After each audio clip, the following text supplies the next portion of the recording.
ఓం శాంతి.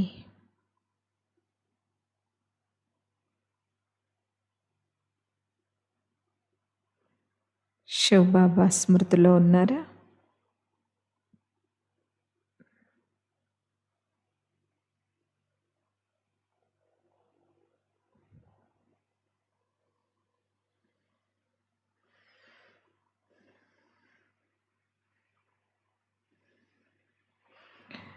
శివ పరమాత్మ అవ్యక్త మహావాక్యాలు ఏ బరువును తగ్గించుకోవటం ద్వారా ఆత్మ శక్తిశాలిగా తయారవుతుంది?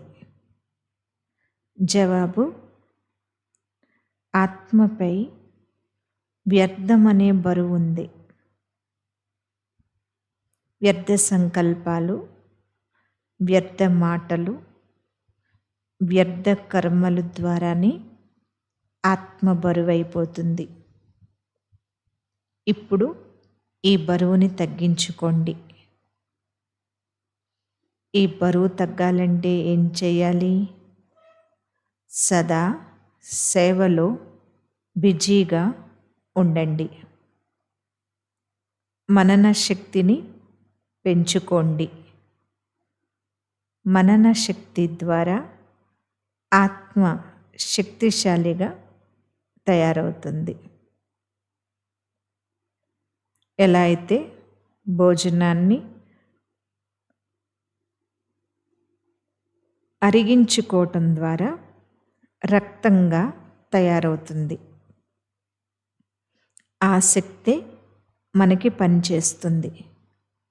అదేవిధంగా మననం చేయటం ద్వారా ఆత్మ యొక్క శక్తి పెరుగుతుంది. మనస్సు పనేంటి? ఆలోచించటం. వ్యర్థం ఆలోచిస్తే, ఎక్కువ వ్యర్థ సంకల్పాలు చేస్తే మనసు బరువైపోతుంది.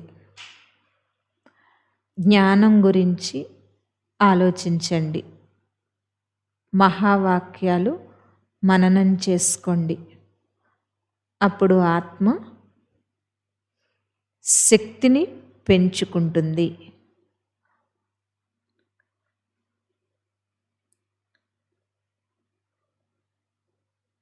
ఏ మంత్రం భక్తిలో చాలా ప్రసిద్ధమైనది, దానిని స్మృతిలో ఉంచుకోవటం ద్వారా సంతోషం అనే ఊయల్లో ఊగలుగుతారు. ఆ మంత్రం ఏంటి? భక్తి మార్గానికి సంబంధించిన ఒక మంత్రం, ప్రసిద్ధ మంత్రం. అది మీరు జ్ఞానయుక్తంగా దానిని గుర్తు చేసుకుంటే మీలో సంతోషం పెరుగుతుంది. అదేంటంటే, నువ్వే నేను, నేనే నువ్వు, హం సో సో హం. ఈ మంత్రం చాలా ప్రసిద్ధమైంది. ఇప్పుడు పిల్లలు ఈ మంత్రం యొక్క అర్థాన్ని ప్రత్యక్షంగా అనుభవం చేసుకుంటున్నారు. మంత్రం జపించటం వేరు, మంత్రార్థ స్వరూపములో స్థితులవటం వేరు. బాబా మంత్రం యొక్క అర్థం యొక్క స్వరూపములో స్థితులవమని చెప్తారు.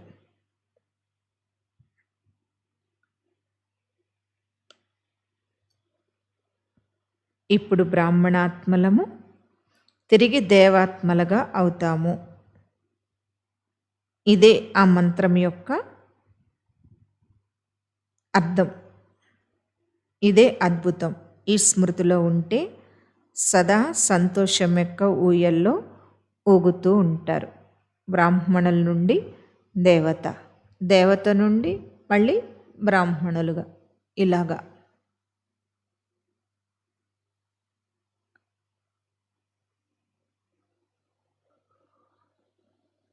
ఈ మంత్రార్థ స్వరూపంలో ఉంటే సంతోషం పెరుగుతుందని చెప్తున్నారు బాబా.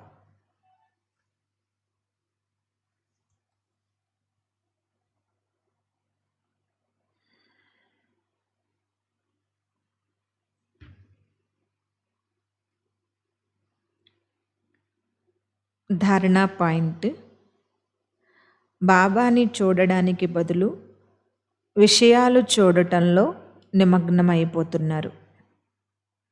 విషయాలలోకి వెళ్ళటం ద్వారా ప్రశ్నలు ప్రారంభమవుతాయి.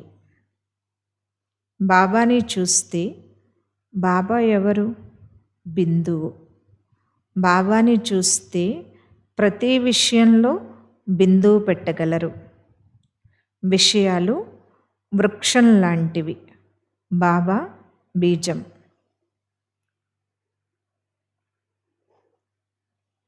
విత్తనం చిన్నదిగా ఉంటుంది కదా, వృక్షం పెద్దదిగా ఉంటుంది. విషయాలు అనేవి అనేకం ఉంటాయి.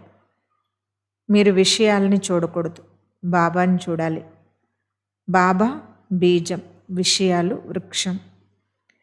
మీరు విస్తారం కలిగిన వృక్షాన్ని చేతితో ఎత్తాలి అనుకుంటున్నారు కనుక బాబా చేతిలోకి రావటం లేదు. అలా అని వృక్షం కూడా చేతిలోకి రావటం లేదు. బాబాని పక్కకి తొలగించేస్తున్నారు. వృక్షం యొక్క విస్తారాన్ని కూడా మీ యొక్క బుద్ధిలో ఇముడ్చుకోలేకపోతున్నారు. ఏది కోరుకుంటున్నారో అది జరగనప్పుడు ఎలాగైపోతారు? బలహీనంగా అయిపోతారు. బలహీనంగా అయిన దానికి ముఖ్యమైన గుర్తు, వారు మాటిమాటికి పరిస్థితుల గురించి, వ్యక్తుల గురించి కంప్లైంట్ చేస్తూ ఉంటారు.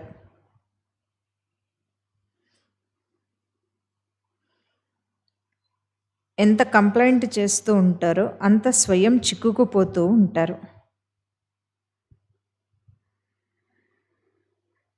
బాబాని చూడకుండా విషయాల్ని చూస్తూ వ్యక్తులపై కంప్లైంట్ ఇస్తూ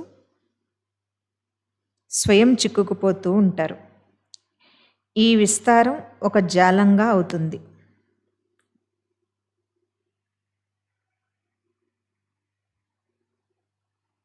ఎంతగా దాని నుండి తొలగించుకోవాలని ప్రయత్నించినా కానీ అంతగా చిక్కుకుపోతూ ఉంటారు. ఉంటే విషయాలుంటాయి, లేకపోతే బాబా ఉంటారు. విషయాలు వినటము, వినిపించటం అర్ధకల్పం నుండి చేస్తూ వచ్చారు. భక్తి మార్గంలో భాగవతం, రామాయణం ఎంత పెద్దగా ఉంటాయి. విషయాలు ఉన్న చోట బాబా ఉండరు. విషయాల్లోకి వెళ్ళిన వాళ్ళు బాబాని పోగొట్టుకుంటున్నారు. బాబా చెప్తున్నారు, ఎక్కడికైనా సేవకి వెళ్ళారు, సేవా కేంద్రానికి వెళ్ళారు, అనేక కార్యక్రమాలు జరుగుతూ ఉంటాయి. ఆ కార్యక్రమాల్లో అనేక మంది పాల్గొంటూ ఉంటారు. ఎంతమంది పాల్గొంటారో అన్ని విషయాలు జరుగుతూ ఉంటాయి. ఈ విషయాలు చూసేవాళ్ళు విషయాల్ని చూస్తారు, బాబాని చూసేవాళ్ళు బాబాని చూస్తారు. ఈ విషయాలను చూసి వాటి యొక్క విస్తారంలోకి వెళ్ళేవాళ్ళు ఒక జాలం మాదిరిగా ఆ విషయాల్లో చిక్కుకుపోయి బాబాని పోగొట్టుకుంటారు. అందువలన విషయాల్లోకి వెళ్ళకండి. ఈ విషయాల్లోకి వెళ్ళేవాళ్ళు ఇతరుల మీద ఎక్కువగా కంప్లైంట్ చేస్తూ ఉంటారు. పరిస్థితి అంటారు, వ్యక్తులు అంటారు. దీనివలన బాబాని చూడలేకపోతారు. కొన్ని పరిస్థితులు ఎక్కువగా బుద్ధిలోకి తీసుకుని పరమాత్మకు కూడా దూరం అయిపోతారు. కొంతమంది సేవకు దూరం అయిపోతారు, సేవా కేంద్రానికి దూరం అయిపోతారు. ఎందుకంటే విషయాలనే విస్తారం బాగా బుద్ధిలో పెట్టుకున్నారు వాళ్ళు. విషయాల వలన బాబా పక్కకి వెళ్ళిపోతారు.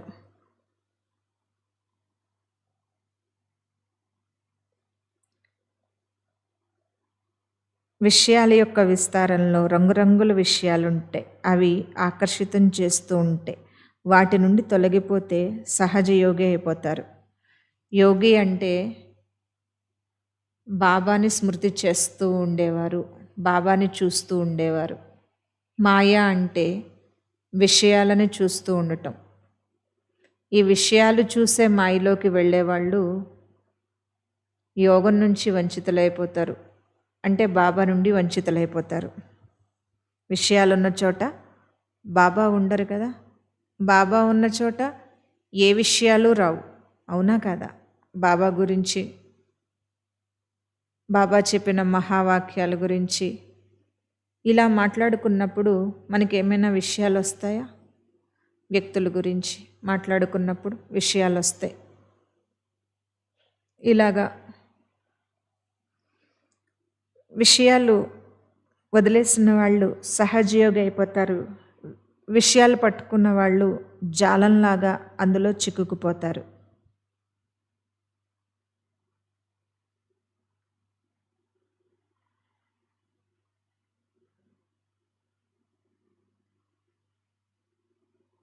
సేవ ఎక్కువగా ఉన్నప్పుడు, ఏదైనా పెద్ద సేవ ఉన్నప్పుడు తినాలి, నిద్రపోవాలన్న ఆలోచన కూడా లేకుండా,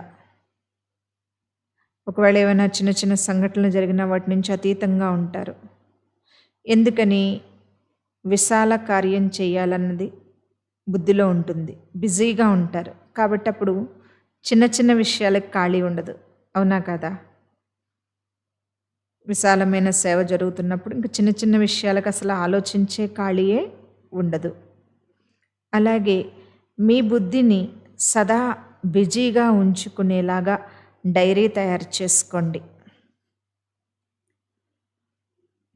పనుల గురించి ఎలా లిస్ట్ తయారు చేసుకుంటారో, బుద్ధిని బాబాతో, జ్ఞానంతో, సేవతో, ధారణతో బిజీగా ఉంచటం ఎలాగా సరిగ్గా అర్థం చేసుకోండి. మీ ఆత్మ శక్తిశాలిగా తయారవ్వాలంటే జ్ఞానము, వినటము, చదవటము, రాయటము, చెప్పటము, మననం చేయటము, ఆ స్థితిలో స్థితులవటం, ఈ అన్ని విషయాలలో బిజీగా ఉంచండి. యోగం చేయటం, ప్రయోగం చేయటం,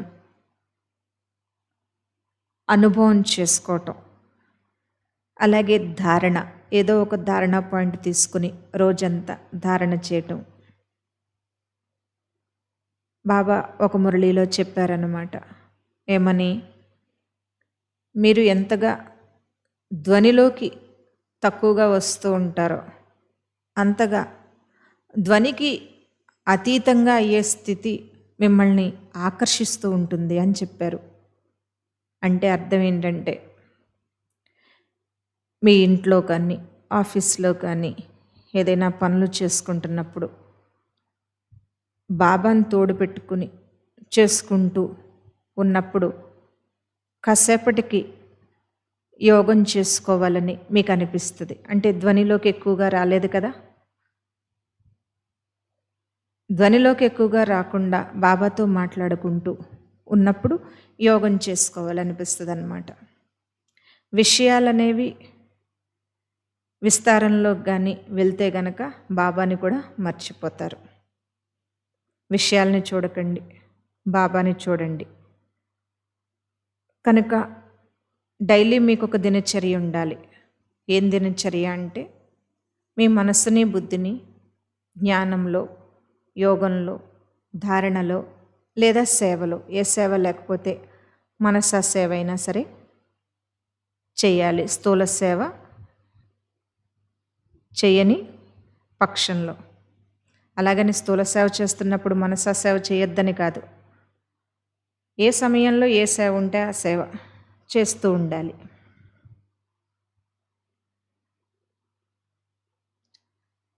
ఇలా ప్లాన్ తయారు చేసుకోండి, డైరీ తయారు చేసుకోండి అని బాబా చెప్తున్నారు. భగవంతుడి దృష్టి గురించి చెప్తున్నారు బాబా.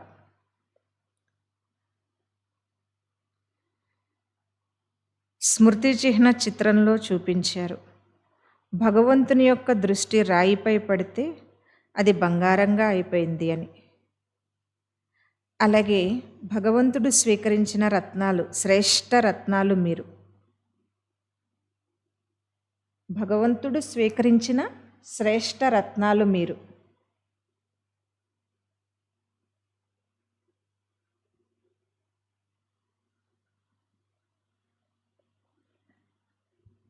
మహానాత్మలు సదా తమని తాము నిస్వార్థ సేవాదారిగా అనుభవం చేసుకుంటారు. మీరందరూ కూడా మహానాత్మలు.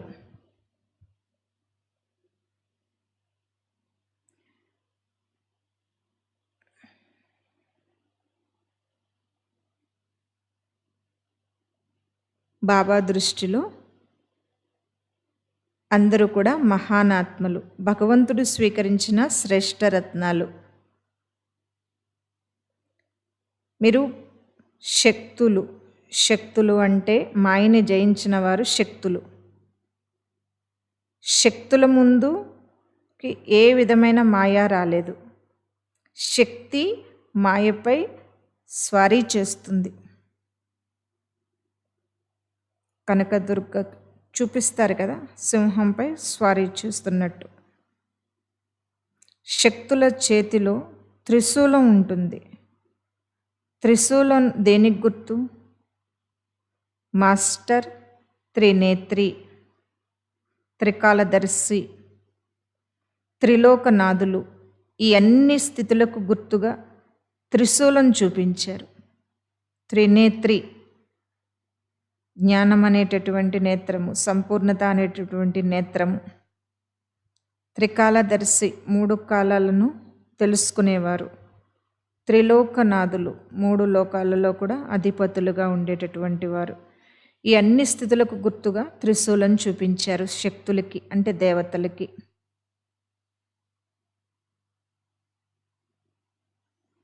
కనుక మీరు పూజ్యాత్మలు, అంటే మహానాత్మలు. మరి మిమ్మల్ని మీరు ఆ విధంగా భావించి నడుస్తున్నారా?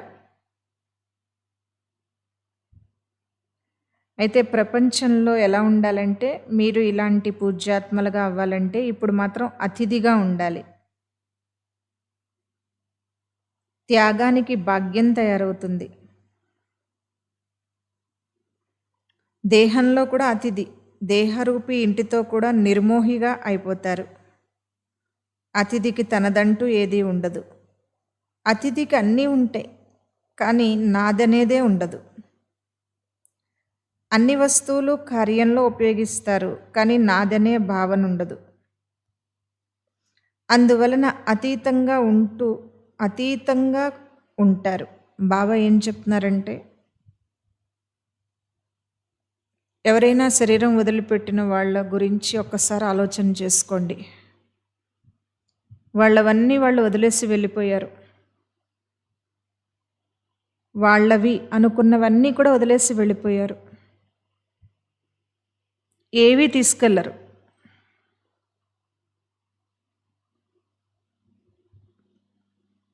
అది మీరు ఎప్పుడు బుద్ధిలో పెట్టుకోండి. నాది అనే జంజాటంలో, నాది అనే జంజాటం, బాగా బంగారం, ఆస్తులు,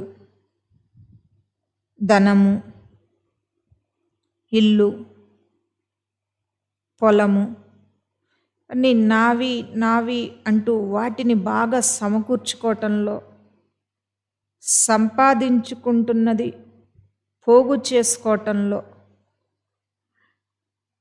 మీరుండిపోయారే అనుకోండి.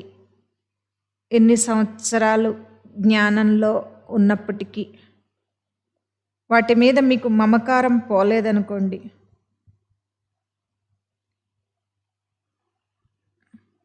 ధారణ సరిగ్గా లేనట్టే. జ్ఞానం ఉంది కానీ ధారణ లేదు. సంగమయుగంలో బాబాని తెలుసుకున్న తర్వాత, సమయం గురించి తెలుసుకున్న తర్వాత, ఏది శాశ్వతము ఏది శాశ్వతం కాదని తెలుసుకున్న తర్వాత, ధనాన్ని ఎంతవరకు కూడబెట్టుకోవాలో కూడా బాబా తెలియచెప్పిన తర్వాత, మన దగ్గర ఉన్న మన ధనాన్ని ఎలా సఫలం చేసుకోవాలో కూడా తెలియచెప్పిన తర్వాత కూడా, మనం సేవలో ధనాన్ని విశాల హృదయంతో ఉపయోగించలేక అక్కడక్కడ మనం ఈ సేవకింత చేద్దాం అనుకున్నది కూడా చేయకుండా ఏవో లెక్కలేసి వాటితోటి బాగా గట్టిగా పట్టుకుంటున్నామంటే మోహము ఉన్నట్టే. మోహమున్న ఆత్మ వాటిని వదలలేదు. జ్ఞానంలోనే ఉంటారు, కానీ బంగారాన్ని వదులుకోలేరు, ఆస్తిని వదులుకోలేరు,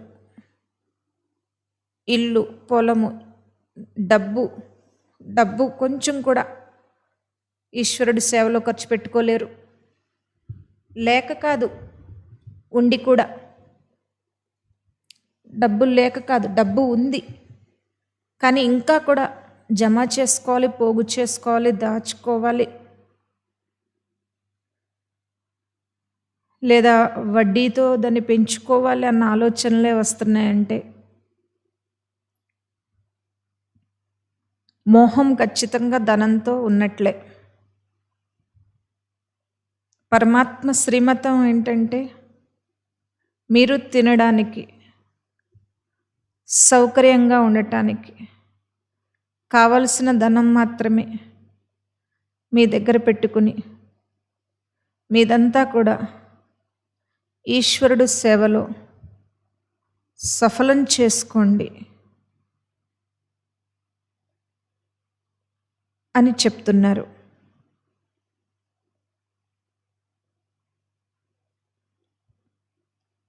మరి మోహం అనేది పోనప్పుడు గుర్తుపెట్టుకోవాల్సింది ఏంటంటే మీరు వాటిని కూడా తీసుకువెళ్ళరు. మీరు దాచిపెట్టిన దానికోసం మీ వెనకున్న వాళ్ళు పంచుకోవటానికి చూసుకుంటారు తప్ప మీరు మాత్రం పట్టుకెళ్ళలేరు. ఈ అతిథి భావంలో జీవించమని చెప్తున్నారు బాబా. అతిథి అన్నీ ఉంటాయి, కానీ మనది కాదు. చాలామంది ఇదంతా బాబాదే, ఇదంతా బాబాదే, ఇదంతా బాబాదే అంటారే కానీ బాబా సేవలో వినియోగించుకోరు. అనటం వరకే, వినియోగించటం వరకు కూడా రాదు. కొంతమంది అనరు, వినియోగించేస్తారు.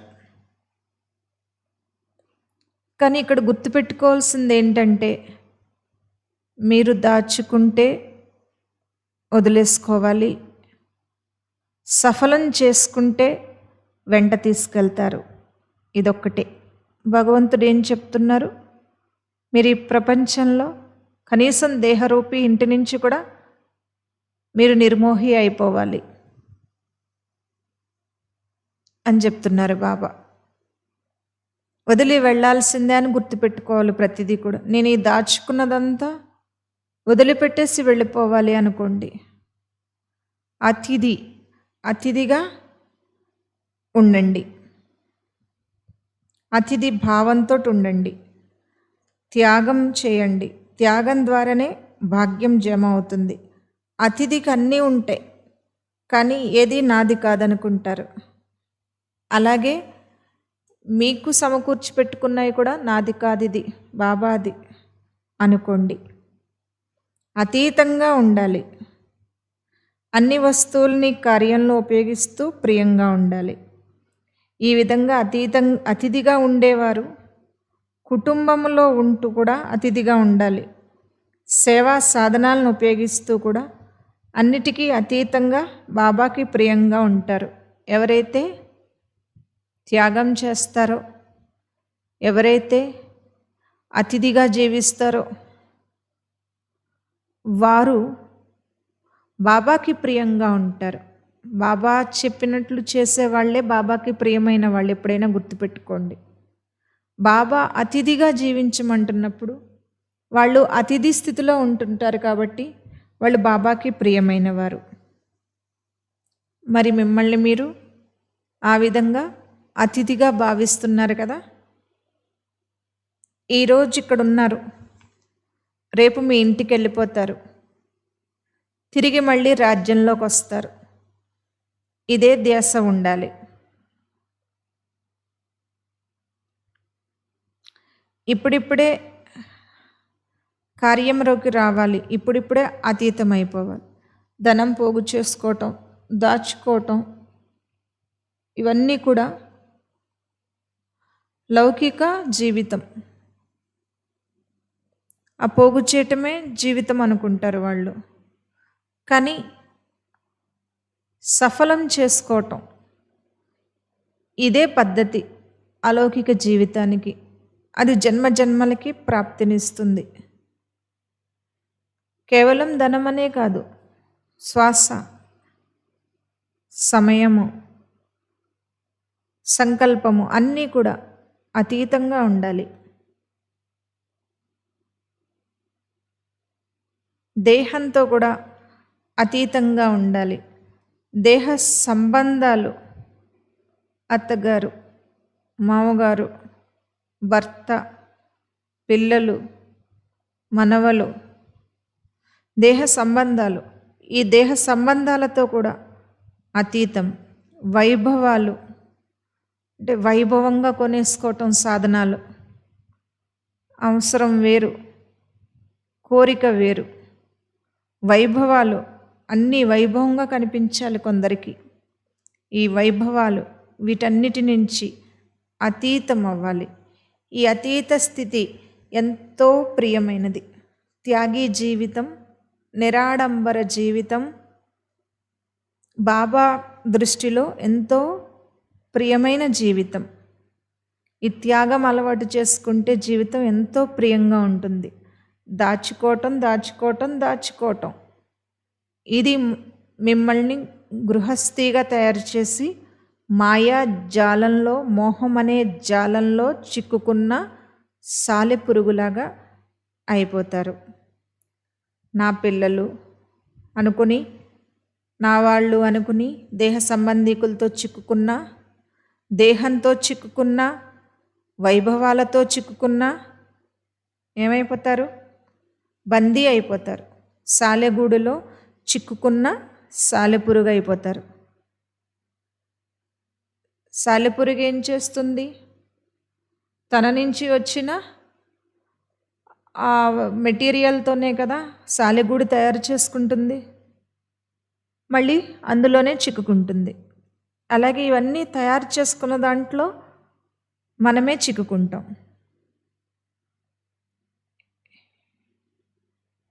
ఇప్పుడిప్పుడే ఉపయోగించుకోవాలి, ఇప్పుడిప్పుడే అతీతం అయిపోవాలి. అందువలన త్యాగి జీవితం బాబా దృష్టిలో చాలా గొప్ప జీవితం. త్యాగం అంటే ఏమీ లేని వారిగా అయిపోవటం, అన్నీ ఉండి కూడా. అప్పుల పాలైపోయిన వాళ్ళు కూడా అలాగైపోతారు, సంపాదించుకోలేని వాళ్ళు కూడా అలాగైపోతారు, దివాలా తీసిన వాళ్ళు కూడా అలాగైపోతారు. కానీ ఇది అలా కాదు. అన్నీ ఉండి అన్నిటినీ సఫలం చేసుకుని నాదంటూ ఏమీ లేదు అనుకోవటం, ఈ జీవితం భగవంతుడికి ఎంతో ఇష్టమైంది. ఇది చాలా ప్రియమైన జీవితం. అన్నిటి నుంచి అతీతం అవటం భగవంతుడికి ఎంతో ప్రియం. అతీతం అమ్మంటున్నారు బాబా, వదిలేయమని చెప్పటం లేదు. కుటుంబంలో దేహ సంబంధికులతో ఉంటూ మోహం వదిలేయండి. ధనం సంపాదిస్తూ ధనం మీద ఆశ వదిలేసేయండి. సేవ చేస్తూ నేను చేశానన్నది వదిలేసేయండి. ఎందుకు ఇవన్నీ వదిలేయాలి అంటే ఇవన్నీ మిమ్మల్ని బంధితులుగా చేస్తాయి, అవి కూడా వదిలేయండి అంటున్నారు బాబా. ఈ స్థితి అలవాటు చేసుకుంటే చాలా ఇష్టం అనిపిస్తుంది మనకి కూడా. అందరూ అతిథులు. ఈరోజు ఇక్కడ ఉన్నారు, రేపు అక్కడ ఉంటారు. ఈరోజు రేపు ఈ 2 మాటల్లోనే మొత్తం చక్రం స్మృతిలోకి వస్తుంది.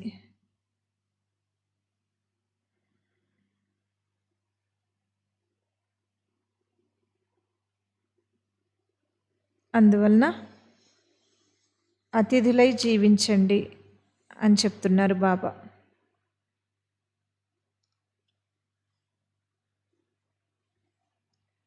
తర్వాత డైరీ తయారు చేసుకోండి. ఏ సమయం యోగం ఏ విధంగా చేసుకోవాలి, జ్ఞానంలో ఎంతగా ఉండాలి, ధారణ ఏంటి, ఈరోజు ధారణ పాయింట్ ఏంటి, విషయాలని చూడకండి, బాబాని చూడండి, అతిథిగా ఉండండి, మోహములో చిక్కుకోకండి. ఇవన్నీ ధారణ చేయాల్సినటువంటి పాయింట్స్. అలాగే సేవ, మనసా సేవ.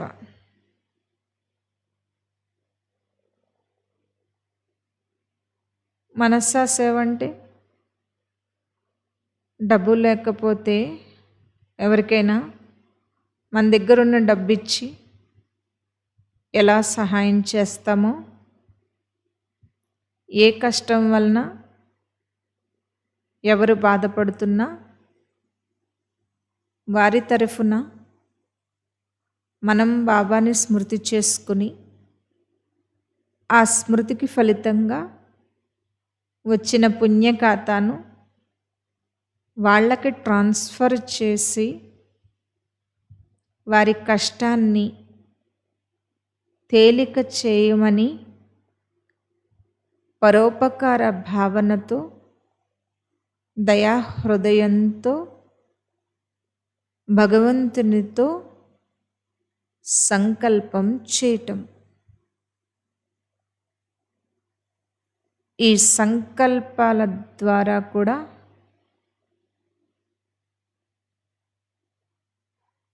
సేవ జరుగుతుంది.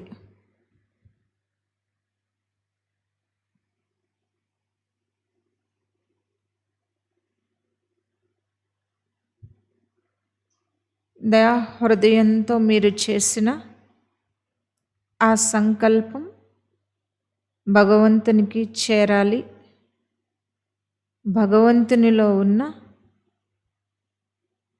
దివ్య శక్తులు వారికి అందాలి.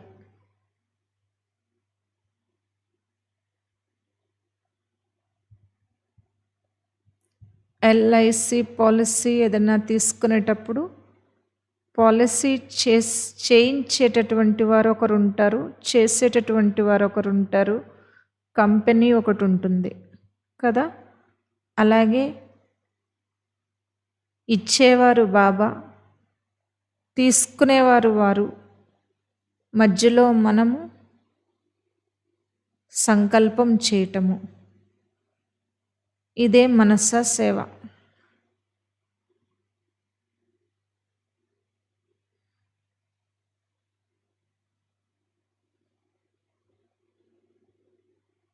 ఇలా మనసా సేవకు కూడా డైరీలో భాగం చేసుకోండి. మీ డైరీ దినచర్య తయారు చేసుకోండి అని చెప్తున్నారు శివబాబా. ఓం శాంతి. ఆత్మిక తండ్రికి ఆత్మిక పిల్లల యొక్క ప్రియ స్మృతులు మరియు నమస్తే. ఓం శాంతి.